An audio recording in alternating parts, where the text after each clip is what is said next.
Poder de ressurreição é a base da fé cristã. A gente não pode apresentar nada pela metade. Não podemos falar de um Deus que nos libertou do peso do pecado sem falar de um Deus que exige de nós e espera de nós também santidade. Não podemos falar de um Jesus que se fez homem e morreu no nosso lugar, se não falarmos também que ao terceiro dia Ele ressuscitou e está à direita do Pai, governando de geração em geração. A gente não pode falar a respeito da graça e esquecer que em um momento a lei era o que governava. A lei foi cumprida em Jesus, mas existe agora uma nova dinâmica, a dinâmica da graça. E se misturarmos lei com graça, a gente vai ter lei nenhuma e graça nenhuma. Eu quero celebrar com você a ressurreição, porque é pela ressurreição de Jesus que nós estamos de pé. E o que eu vou falar aqui é o básico da fé cristã.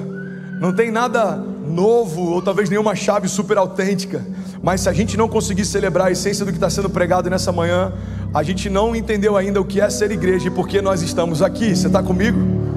Então eu quero de verdade que você celebre, que quando uma palavra tocar você, ou quando uma passagem for liberada, você celebre a palavra de Deus, lembrando do momento que marcou a nossa história para sempre.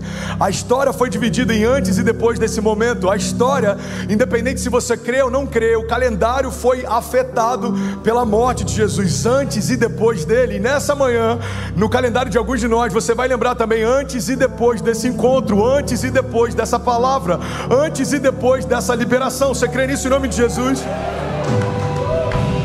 O tema da palavra de hoje é o dia que mudou tudo.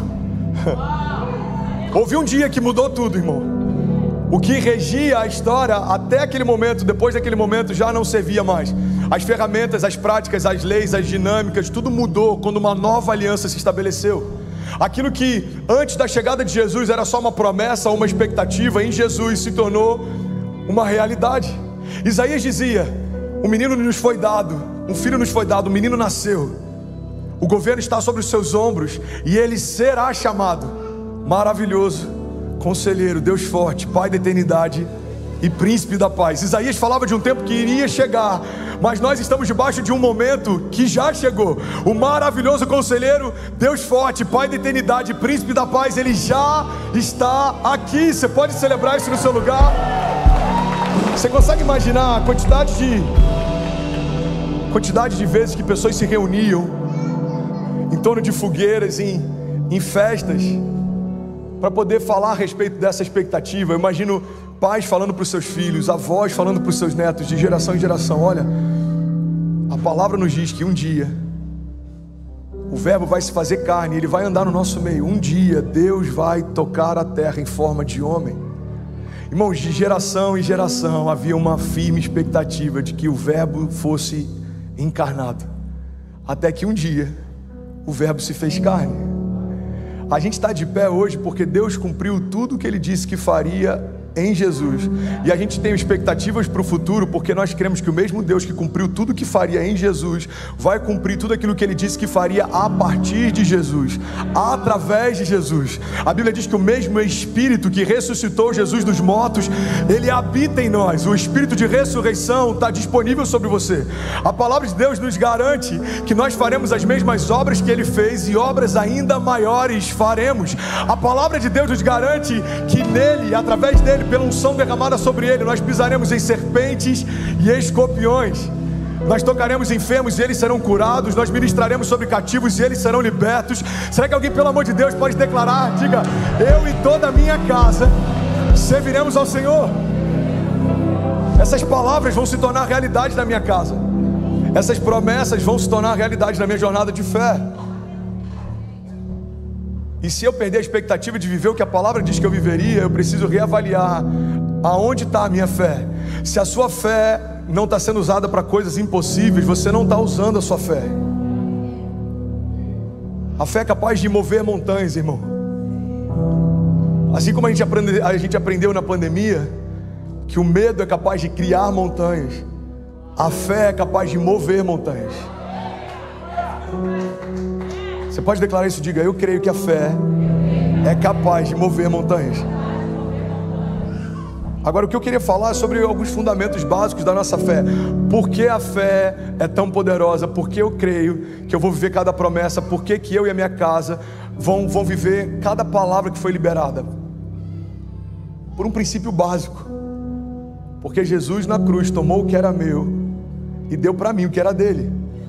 O milagre da substituição fez com que o único Filho de Deus se tornasse homem, para que todos os homens pudessem se tornar filhos de Deus. A justiça de Deus se cumpriu em Jesus. O que é a justiça de Deus? No carisma a gente aprende o módulo inteiro sobre isso. Tem algum carismático aqui? Tem alguém apaixonado pela palavra? A justiça de Deus fala a respeito do caráter de Deus. Deus não poderia ir contra o seu caráter. Então, quando Deus estabeleceu esse princípio de que o pecado, o salário do pecado é a morte, o homem peca e agora é justo que a morte receba o seu pagamento.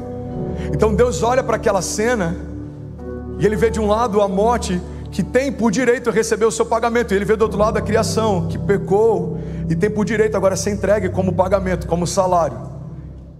O que a palavra de Deus diz, irmão, é que Deus não anulou o julgamento, mas ele trocou de lugar com quem estava sendo julgado.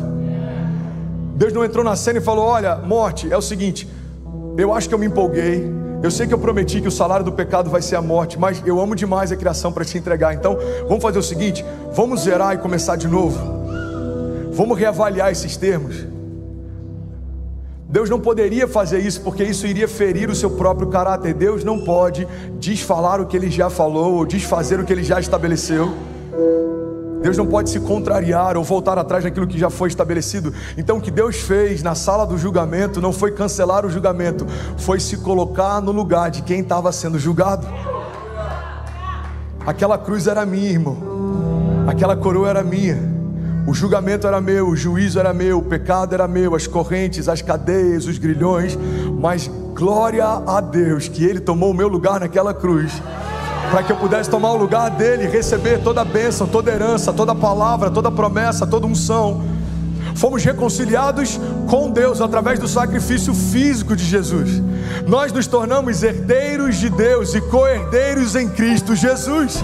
A palavra de Deus nos diz que aquele que não cometeu pecado se fez pecado, para que nós pudéssemos ser feitos justiça de Deus. Você pode celebrar no seu lugar? Abaixa. Então, o entendimento da graça, irmão, olha para mim, tá ligado diretamente àquilo que a gente recebe, não àquilo que a gente faz. Porque Jesus não fez nada que trouxesse sobre ele julgo de pecado, mas ele recebeu o nosso pecado. Da mesma forma, a gente não pode fazer nada para que a gente seja feito justo, mas nós recebemos a graça e por isso nos tornamos justiça de Deus. Tem muita gente se cansando, tentando conquistar aquilo que só pela cruz você vai receber. A graça te deu aquilo que você jamais poderia comprar. Você agora é feito em Jesus justo, inculpável, livre de qualquer condenação, sarado, justificado. O jugo foi removido, a escrita de dívida foi paga. Você está comigo? Diga amém. E aí, tudo bem? Você acabou agora de assistir